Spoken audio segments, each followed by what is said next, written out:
তুমি ছোট কাপড় কোন পার্টিতে যাচ্ছ তুমি? সমস্যা নেই, আরো 40,000 টাকা দাও। আরো 40,000 টাকা তুমি আমার মানি ব্যাগ থেকে নিয়ে যাও, তখন সমস্যা নাই। কিন্তু তুমি এত ছোট কাপড় পরে তুমি ওই পার্টিতে যাইতে পারবা না। খবরদার, আমার কাপড় নিয়ে কোনো কথা বলবো না। আমি এর থেকে আরো ছোট কাপড় পরে পার্টিতে যাবো, তাতে তোমার কোনো সমস্যা আছে? আমি দরকার হলে গেঞ্জি পরে যাবো, আরো ছোট ছোট ওয়েস্টার্ন ড্রেস পরে যাবো। কোনো কথা বলবো না আমার কাপড় নিয়ে। আমার কাপড় নিয়ে কথা বলো না, খবর আছে বলে দিলাম। খবর আছে মানে? তুমি এগুলো কি ধরনের কথা বলো? তুমি আমার স্ত্রী, আমি একজন হাজি পরিবারের সন্তান। তুমি একটু ছোটখাটো কাপড় পরে তুমি বন্ধুদের সাথে আড্ডা দিবা, পার্টিতে যাবা, এটা তো হবে না আমার এখানে। আমি কোন কাপড় পরে যাবো না যাবো এই কৈফিয়ত আমি তোমাকে দিব না। তোমাকে বিয়ে করছি তার মানে না যে তোমার কাছে আমার কৈফিয়ত দিতে হবে, ঠিক আছে? বিয়ে করছি এই পর্যন্ত, তোমার কাছে কোনো কৈফিয়ত আমি প্রয়োজন বোধ করি না। আমি এই কাপড় পরে যাব, আমার যেটা ইচ্ছা আমি সেটা পরে যাবো। তোমার ইচ্ছে মতন তুমি চলতে পারবা না। দেখো, আমি তোমার স্বামী। বিয়ের আগে তুমি তোমার বাবা মার কথা শুনবা, বিয়ের পরে তোমার স্বামী তোমাকে যা বলবে সেটা শোনার কর্তব্য তোমার। তুমি আমার কথা অবাধ্য হয়ে তুমি বাইরে যাই কিন্তু এসব ছোট খাবার পরে তুমি বাইরে যাবা, এটা আমি মেনে নিব না। তোর মতো হুজুরে বিয়ে করে আমি জীবনে সব থেকে বড় ভুল করছি। বিয়ের আগে আমি ছোট ছোট ড্রেস পরে আমার ফ্রেন্ড সার্কেলের সাথে আড্ডা দিতাম। আর এমন আছে আমি রাত 2টা 3টা 4টা পর্যন্ত তাদের সাথে আড্ডা দিয়ে বাড়িতেও আসতাম না, বোতল খেয়ে আমি রাস্তায় রাস্তায় ঘুরতাম। এখন তোর মতো হুজুরে বিয়ে করে আমার কৈফিয়ত দেওয়া লাগে, এত কৈফিয়ত আমি না দিতে পারবো না। তুমি কি বিয়ের আগে কি আমাকে দেখেছিলে না? আমার পরিবার দেখেছিলে না? হ্যাঁ, না দেখে কি তুমি বিয়ে করছো? তুমি জানো না আমরা হুজুর? তুমি চাইলে না তুমি এই ছোট ছোট ড্রেস পরে না এখন ঘুরতে পারবা না আগের মতো, যে তুমি ফ্রেন্ড সাইকেলের সাথে ছোট ছোট ড্রেস পরে আড্ডা দিয়ে বেড়াবা, সেই দিন এখন নাই। আমার ঘরে তুমি বউ, পর্দায় থাকতে হইব, সুন্দরভাবে চলতে হইব, 5 ওয়াক্ত নামাজ কালাম করতে হইব আমার ঘরে থাকতে হলে। আমি তোর ঘরে থাকতে চাই না, এবং কি তোর মতো হুজুরের সংসার আমি করতে চাই না। আমি তোর কাছ থেকে মুক্তি পাইতে চাই। মুক্তি চাইলে তো তুমি মুক্তি পাচ্ছ না।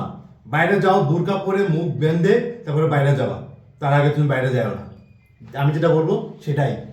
আর অতিরিক্ত কোনো কিছু করলে তোমার কপালে কিন্তু দুঃখ আছে। আমি হুজুর হইতে পারি কিন্তু আমার কিন্তু কিন্তু অন্য একটা রূপ আছে, কিন্তু ভালো হয়ে যাও। এই তুই আমার কি দেখাবি? কি খারাপ রূপ দেখাবি আমার তুই? হ্যাঁ, তুই আমারে কি মনে করস? তুই আমার কি মনে করস? তুই আমার কি মনে করস?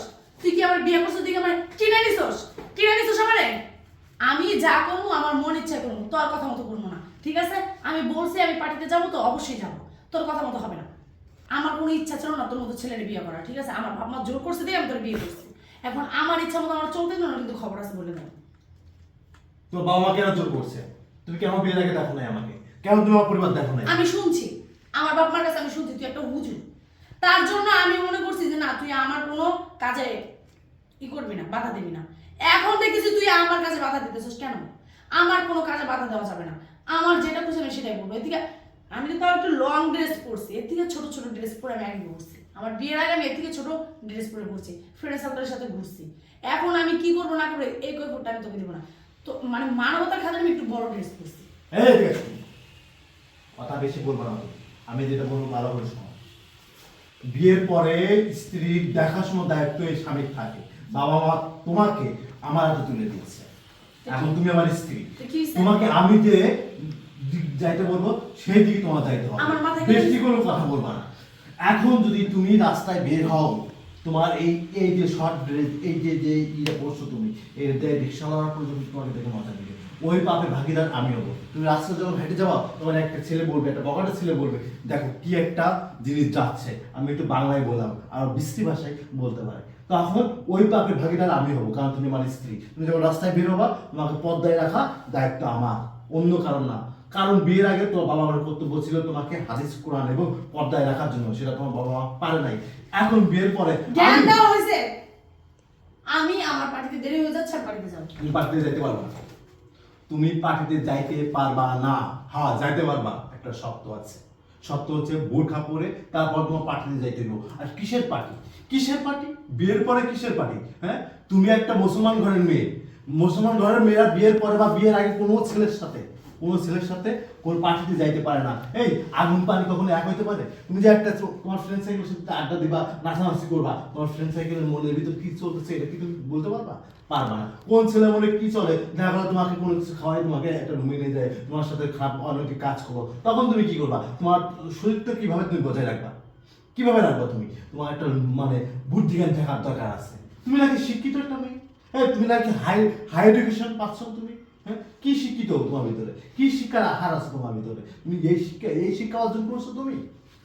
যে চুরিল দেখায় ফ্রেন্ড সাইকেলের সাথে আড্ডা দিবা, ঘুরে বেড়াবা, কি শুরু করছো তুমি? এই দিন না মরার পরে তোমার আল্লাহ হিসেব দিতে হইব। তখন কি হইব? দোষটা আমার, পাপের ভাগটা আমি হইব, তখন আল্লাহর সামনে আমারও জবাব দিতে হইব যে তোর স্ত্রী এভাবে চলাফেরা করছে, তুই কি করছিস? কোনো কথা কাজ হইব না, বাসায় ঢোকো, কোনো ফ্রেন্ড সাইকেলের সাথে আড্ডা হইব না। আর আমি এখন থেকে আমি যা বলবো তোমার মনোযোগ সহকারে সেটা শুনতে হইব। যাবো না আমি, এদিকে আসো। আমার বাবার ফোন দিতেছে, আমি যাবো না। তুমি এদিকে আসো। এখন থেকে 5 ওয়াক্ত নামাজ কালাম করতে হবে। কোনো কথা 5 ওয়াক্ত নামাজ কালাম, গলার সাউন্ড যেন বাসার বাইরে না যায়। মেয়েদের সাউন্ড খুবই নর্মাল থাকবে, শুধুমাত্র ঘরের লোকই শুনতে পারবে, বাইরের লোক টের পাবে না যে এই ঘরে একটা নারী আছে। সবসময় মাথায় রাখবে, চিল্লে পাল্লা করে যে গোয়ার থাম থাম করে ফেলাই দিবা, আশেপাশের লোকজনকে শোনাইবা না, এটা হারাম। কথা শোনা গেছে? আমার ঘর আমার সংসারে থাকতে হলে 5 ওয়াক্ত নামাজ কালাম পর্দায় করে থাকতে হবে। তুমি বিয়ের আগে যা করছো সেটা আলাদা বিষয়, কিন্তু বিয়ের পরে সংসার পর্দায় 5 ওয়াক্ত নামাজ কালাম। তোমার বাবা যেটা পারে নাই সেটা আমি করে তোমাকে দেখাবো। কথা যেটা বলবো সেটাই কথা। এই